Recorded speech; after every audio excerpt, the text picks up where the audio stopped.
नमस्कार दोस्तों, जय हिंद। भारत एक सोनिया की चिड़िया थी, ये आपने सुना ही होगा। ऐसे ही कुछ दिन भारत में फिर से आने वाले हैं। बहुत ज़्यादा ताकतवर माने जाने वाले अमेरिका को ही भारतीय अर्थव्यवस्था पीछे छोड़ने वाली है।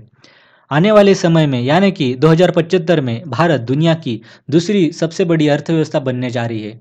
ऐसा कहना है अमेरिकन नामी संस्था गोल्डमैन सैच्स का। इनका कहना है कि 2075 में चीन पहली और भारत दूसरी अर्थव्यवस्था बनने वाली है। तो इस वीडियो में हम देखते हैं कि भारत कैसे बनेगी इतनी बड़ी अर्थव्यवस्था और गोल्डमैन सैच्स की रिपोर्ट में और क्या क्या लिखा है और कौन सी ऐसी समस्या भारत को विकास करते समय आने वाली है। तो इन संस्था ने कहा है कि 2075 में ना कि सिर्फ यूएसए बल्कि जापान और जर्मनी जैसे देशों को ही भारत पीछे छोड़ने वाला है और दूसरी नंबर पे शुमार होने वाला है। अभी अगर 2023 चल रहा है तो दोस्तों 2023 में भारत की अर्थव्यवस्था दुनिया की 5वीं सबसे बड़ी अर्थव्यवस्था है। अभी भारतीय अर्थव्यवस्था अमेरिका, चाइना, जापान और जर्मनी के बाद 5वें नंबर पे है। मॉर्गन स्टैनले और स्टैंडर्ड एंड पुअर ये दो ऐसी संस्था है जो कि अमेरिका की है और ये बहुत ही इनका नाम है कि इन्वेस्टमेंट बैंकिंग सेक्टर में और ये काफ़ी इंडिपेंडेंट भी चलती है ऐसा कह मानी जाती है। तो इन्होंने कुछ प्रोजेक्शन दिए है, जैसे कि हवा में प्रोजेक्शन नहीं दिए इन्होंने मैथमेटिकल मॉडल और भारत की अभी का जो डेवलपमेंट रेट है, जीडीपी का ग्रोथ रेट है, वो देखकर उन्होंने एक प्रोडिक्शन दिया है कि 2030 में यानी कि अब से 7 साल बाद भारत दुनिया की तीसरी सबसे बड़ी अर्थव्यवस्था बनने जा रही है। तो ये बड़ी गौरव की बात है और ये आने वाला काल सच में एक स्वर्ण काल होने वाला है भारत के लिए, भारत की ग्रोथ स्टोरी में। जैसे कि हमने आपको पता है कि बहुत सारी तकलीफें झेली है भारत ने अभी, लेकिन 70 साल 75 साल के आज़ादी के बाद ही भारत ये मुकाम हासिल करने जा रहा है। ये बड़ी उपलब्धि की बात है। और देखते क्या लिखा है गोल्डमैन सैच्स ने। तो इन्होंने एक ग्राफ दिया है जो कि जीडीपी प्रोजेक्शन का है 2075 में। ये सब आंकड़े इन्होंने ट्रिलियन डॉलर में दिए है, डॉलर में सब। तो इन्होंने बताया कि चाइना नंबर 1 पे रहेगा, उसकी जो 57 ट्रिलियन डॉलर की इकोनॉमी रहेगी। उसके पास इंडिया आएगा 52.5 उन्होंने दिए है। उसके बाद यूएसए, यूरो और जापान आएगा। आप देख सकते हैं कि यूरो एरिया जो कि 4 नंबर पे जाने वाला है और भारत उससे आगे जाने वाला है। अभी यूरो एरिया मतलब कि यूरोपियन यूनियन का एरिया है जिसमें कि फ्रांस है, जर्मनी है, इटली है, ऐसे बड़े बड़े नामी शुमार देश उसमें शामिल है। तो ये सब देश मिला के भी भारत की बराबरी 2075 में नहीं कर सकेंगे। भारत उनसे ही आगे चल जाने वाला है।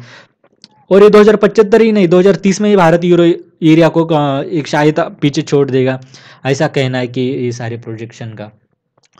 और आप देख सकते हैं कि जापान 5वें नंबर पे। और जापान का अगर देखा गया तो एक शॉकिंग है कि जापान की इकोनॉमी बहुत ही कंपैरेटिवली अगर पहले 4 देश देखा जाए तो उसके कंपैरिजन में बहुत ही कम जीडीपी रहने वाला है। और यूएसए देखो, यूएसए की जीडीपी 1 ट्रिलियन डॉलर से डॉलर कम रहने वाली इंडिया से 2075 में। तो ये एक बड़ी गौरव की बात हमारे लिए है। तो आप पूछेंगे तो पाकिस्तान का है, तो सॉरी वो रेस में है ही नहीं है। और गोल्डमैन सैच्स ने कहा है कि उनके एक इकोनॉमिस्ट है संतनु सेनगुप्ता, तो उन्होंने कहा है कि भारत का जो डिपेंडेंसी रेशो है वो जो कि हमारे जो प्रादेशिक अर्थव्यवस्था है उसमें से सबसे कम रहने वाला है। तो डिपेंडेंसी रेशो मतलब क्या है? तो डिपेंडेंसी रेशो मतलब कि जो कि डिपेंडेंट्स होते हैं कि जिनकी पॉपुलेशन जो सीनियर सिटीजन हम कह सकते हैं, उनको एल्डर्स कहते हैं, उनकी पॉपुलेशन को डिपेंडेंट कहते हैं। तो जो डिपेंडेंसी रेशो मतलब ऐसे जो लोग हैं जो कि डिपेंडेंट है, जो एल्डर्स सीनियर सिटीजन है, वो आने वाले 2 दशक में भारत में जो कि प्रादेशिक अर्थव्यवस्था के साथ कंपैरिजन किया गया तो वो काफ़ी कम रहने वाला है। यानी कि भारत में आने वाले वक्त में जो कि यंग पॉपुलेशन है वो ज़्यादा रहने वाला है।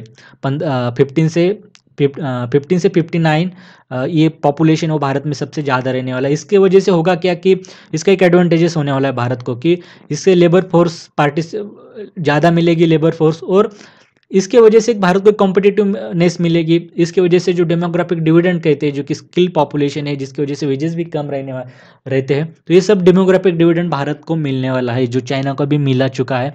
बहुत सारे देश को ये जब वो ये फेज में थे उनको मिला है, तो अब ये भारत की बारी है कि ये सब भारत को मिलने वाला है। भारत का डिपेंडेंसी रेशो अब लो है। और एक अच्छी बात यह है कि भारत की जैसे कि 66% जो आबादी है, 66%, तो वो यंग है, मतलब कि 15 से 59 ये उम्र के बीच में है। तो ये भारत के लिए बड़ी अच्छी इंडिकेटर है। और ये रेशो, ये जो रिपोर्ट ये कहता है कि यही राइट टाइम है कि भारत को अभी प्राइवेटाइजेशन, प्राइवेट पार्टिसिपेशन को बढ़ाना होगा, प्राइवेटाइजेशन को जोर देना पड़ेगा, जो कि ऑलरेडी यूनाइटेड स्टेट्स में कहे जाए, चाइना में हम देख सकते हैं कि ऑलरेडी ये सारी चीज़ें वहाँ पे हुई है। तो हमें भी अब प्राइवेट सेक्टर को अब ज़्यादा ज़्यादा बूस्ट दे के एक कहीं ना कहीं इफिशियंसी वगैरह लाने पड़ेगी, ये कहना है रिपोर्ट का। लेकिन जो भारत की जर्नी है इसमें खाली डेमोग्राफिक डिविडेंड ही नहीं, तो और भी कुछ फैक्टर है जो कि रोल प्ले करने वाले हैं। इसके बदौलत भारत ये मुकाम हासिल करेगा, वो है टेक्नोलॉजी और इन्वेस्टमेंट। आप देख सकते हैं कि जैसे जैसे अब लेबर फोर्स पार्टिसिपेशन बढ़ेगा, फाइनेंशियल इंक्लूजन बढ़ेगा, वैसे वैसे लोग कमाएंगे और बचत भी करेंगे, यानी कि सेविंग रेट बढ़ेगा। ये सेविंग रेट बढ़ने से होगा क्या कि जो बैंकिंग के पास पैसा है, जो कि एनबीएफसी के पास पैसा है, वो बढ़ेगा। लोग ज़्यादा ज़्यादा इंश्योरेंस प्रीमियम को अवेल करेंगे, सब्सक्रिप्शन बढ़ेगा। तो ये सारे इकोनॉमी में जैसे कि सेविंग रेट बढ़ेगा, तो ये सब इंस्टीट्यूट के पास पैसे आएंगे, तो ये सब सारा पैसा हम जो कि लॉन्ग टर्म के लिए है और कुछ इकोनॉमिक डेवलपमेंट के लिए, जैसे कि फाइनेंशियल सेक्टर डेवलपमेंट हो गया, इंफ्रास्ट्रक्चर डेवलपमेंट हो गया, ये सब चीज़ों के लिए हम इस्तेमाल कर सकेंगे। इसके वजह से एक इकोनॉमी में एक फर्दर बूस्ट मिलेगी, इसमें इन्वेस्टमेंट के लिए ज़्यादा ज़्यादा पैसा आएगा। यही नहीं तो एक इकोनॉमी जैसे बढ़ेगी वैसे वैसे टेक्नोलॉजी में भी बढ़त मिलेगी, टेक्नोलॉजी भी एक स्टेट ऑफ आर्ट होगी, उसकी वजह से इनोवेशन भी बढ़ेगा, और आने वाला जो टेक्नोलॉजी और इनोवेशन होगा उसकी वजह से फिर इकोनॉमी को बढ़ावा मिलेगा। मतलब एक साइक्लिक रिएक्शन यहाँ पे देखने को मिल सकती है। लेकिन ये सब जर्नी होने वाली है, तो ये जर्नी में रिस्क भी है। तो देखते हैं कौन सी रिस्क होती है। वुमन का जो पार्टिसिपेशन है भारत की अर्थव्यवस्था में वो काफ़ी कम है। ओनली 20%, मतलब 20% ही जो कि महिला है वो अभी एम्प्लॉयमेंट कर रही है। तो 80% महिला अभी घर पे या हाउस वाइफ का रोल, ऐसे रोल में है, जो कि अर्थव्यवस्था में वो हाउस वाइफ का वो भी काम करती है, लेकिन वो एज अ पेड एक्टिविटी हम कैलकुलेट नहीं करते। उसके वजह से हम देख सकते हैं कि खाली 20% महिला अभी अर्थव्यवस्था में काम कर रही है। ये आंकड़ा हमें कहीं ना कहीं बढ़ाना पड़ेगा। दूसरा है कि 15 साल में अगर देखा जाए तो हमारा लेबर फोर्स पार्टिसिपेशन रेट, ये जो इंडिया का वो कहीं डिक्लाइन हुआ है 15 साल में, ये भी एक चिंता की बात है। और हम ज़्यादातर हमारा जो करंट अकाउंट डिफिशिएंट आता है, डिफिशिट नाम का एक अकाउंट होता है करंट अकाउंट डिफिशिट, जैसे कि इसमें हम आयात और निर्यात करते हैं, इंपोर्ट एक्सपोर्ट, ये सब जिसके ट्रांजैक्शन होते हैं उसमें रिकॉर्ड होते हैं। तो हम जो है भारतीय, वो आयात ज़्यादा करते हैं, निर्यात कम करते हैं, हमारे इंपोर्ट ज़्यादा एक्सपोर्ट ज़्यादा है। इसके लिए हमारा जो करंट अकाउंट डिफिशिएंट है वो घाटे में है। तो हमें कहीं ना कहीं एक्सपोर्ट बढ़ाना पड़ेगा, हमें एक्सपोर्ट लेड ग्रोथ करनी पड़ेगी।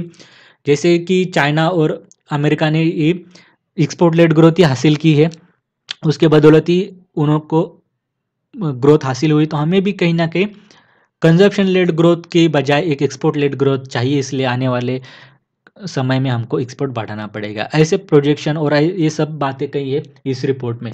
आपका क्या कहना है इस टॉपिक के बारे में, तो आप कमेंट सेक्शन में ज़रूर बताएगा।